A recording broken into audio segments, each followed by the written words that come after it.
What if I told you that 25 years ago, the Spice Girls soared to #1 with Spice Up Your Life? Do you feel old yet? What about if I told you that in 1997, 25 years ago, Toyota released the Toyota Prius? And it was a trailblazer for hybrid cars, showing the rest of the nation that this was the future. Now in 2024, it's in its 5th generation, and this is a car that we very nearly didn't get for the UK. Hi guys, my name's Tish and welcome back to my channel Auto Social UK.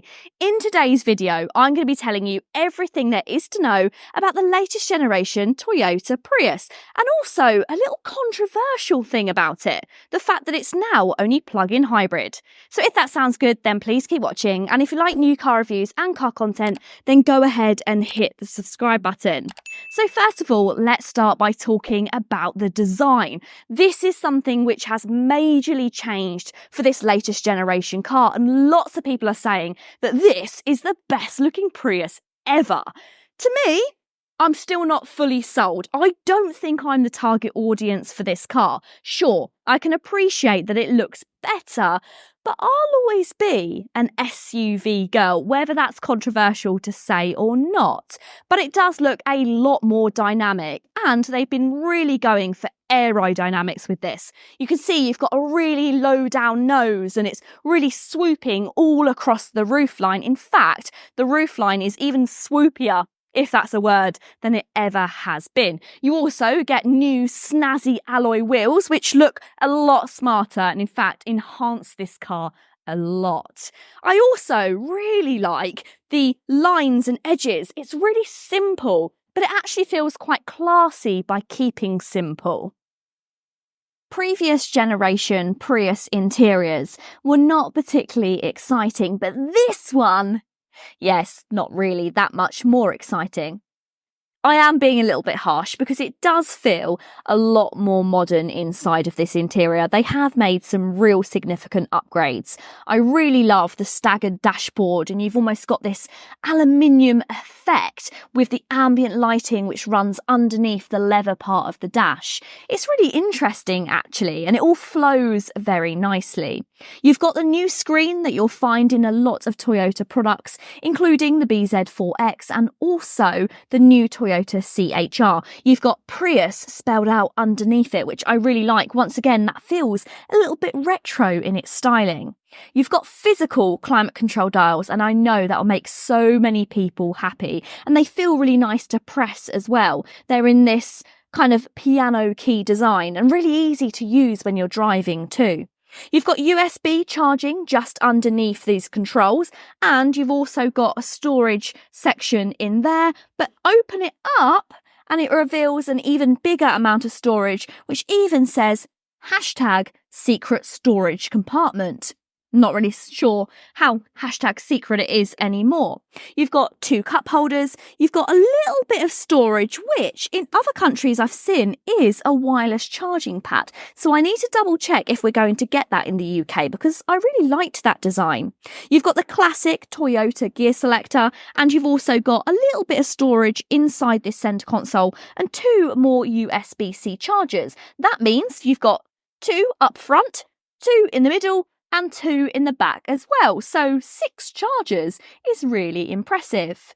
You've got keyless entry and start, as well as lots and lots of new technology inside of this Prius. So there are certainly elements of the Prius that I really like, and I can't deny it's a big improvement over the outgoing model. Around the back, it's a similar story, good parts and bad parts. Some design features I love the way that these rear lights almost melt into the paintwork, especially accentuated in this bright yellow colour. It's very simple as well. There's no fake tailpipes or too much going on. Simplicity sometimes is a lot better than over-designed vehicles, and that's something that the Prius has seemed to achieve. I also really like the way you've got Prius spelled out across the tailgate. It looks quite retro. But with this raked roofline, which gives you that wonderful drag coefficient figure and also an extremely streamlined car, you do lose A rear screen wiper, which I know has been up for a lot of debate nowadays. Some people don't seem that bothered, but those of us that have driven on exceptionally wet and also muddy days can find it to be a bit of an issue when you look through the rear screen. Let me know, what do you think about rear wipers? Do we need them, or are you not too bothered? Pop it in the comments down below. The proportions are very different than before. The Prius is 50mm lower and 46mm shorter than the previous generation car, but the wheelbase has been increased by 50mm. It's 22mm wider as well, and it also looks even wider thanks to the full-width light bar. Whilst I was pleased that Toyota chose to bring the Prius to the UK, I, like possibly many of you, were left a bit stumped as to why they were choosing to bring it as just a plug-in hybrid. The Prius has always been well known as a mile muncher for the likes of Ubers and taxi drivers, and those people are not plug-in hybrid drivers. They need the strong hybrids, the likes of the Toyota Corolla and the previous generation Prius. So why bring it as just a plug-in? Well, very cleverly, Toyota have done this on purpose. You see, they want to change the target audience of the Prius. In 2022, under 600 Priuses were sold in the UK. So why is that? Well, it was the rise of the Corolla, a vehicle which made way more sense for taxi drivers. It was bigger, you could fit more luggage, more passengers, and that kind of left the little Prius a bit redundant. So in this new generation, with its sharper styling, its better looks and its plusher interior, they're no longer going for that taxi market, and instead they're after the private market, of which, if you've got home charging and you only do small miles, this could be a real cost saver. The Prius benefits from Toyota's third-generation plug-in hybrid system.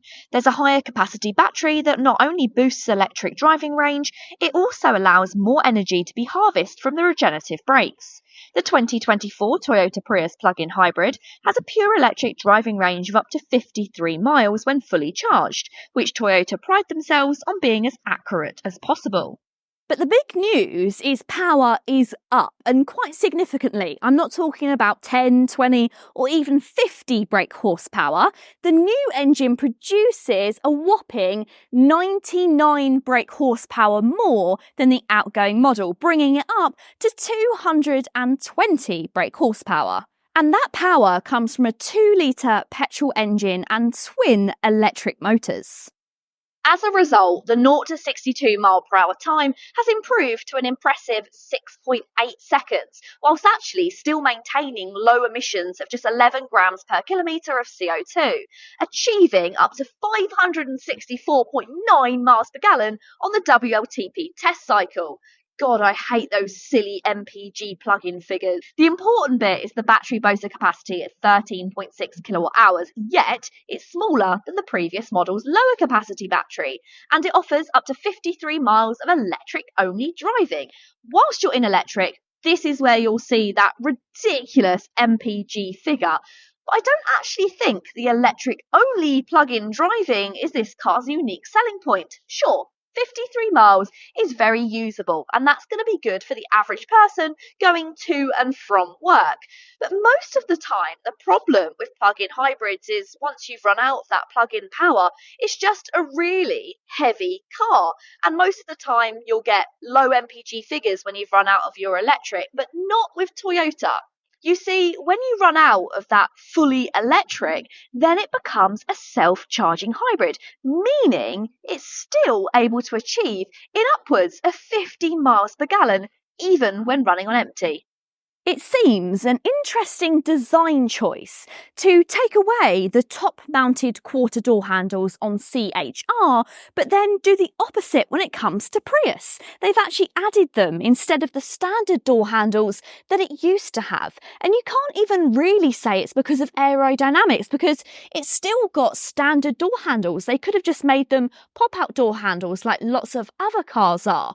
Maybe this is just as controversial as things like no rear wiper and also haptic buttons on the steering wheel. It becomes a bit of an issue if you've got small children that need to get inside of the doors, not to mention people being completely confused every time they go to get in. But let me know, what do you think of these quarter-mounted door handles? Right, let's check out the rear interior space.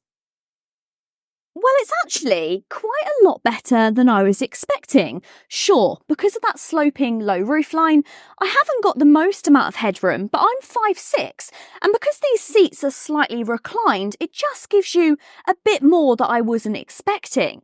Because of the extended wheelbase, you also get an inch more legroom than the previous generation.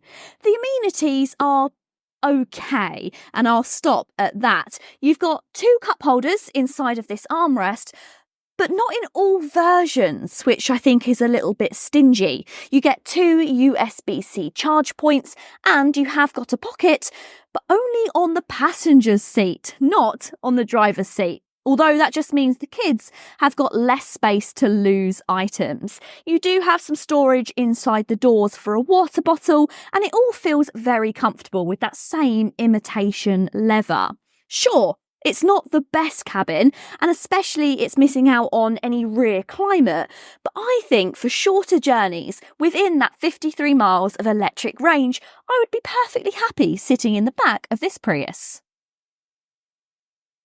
So the extended wheelbase may have accounted for more space for rear seat passengers, but when it comes to boot space, unfortunately, especially with it being plug-in hybrid, the new Prius is compromised.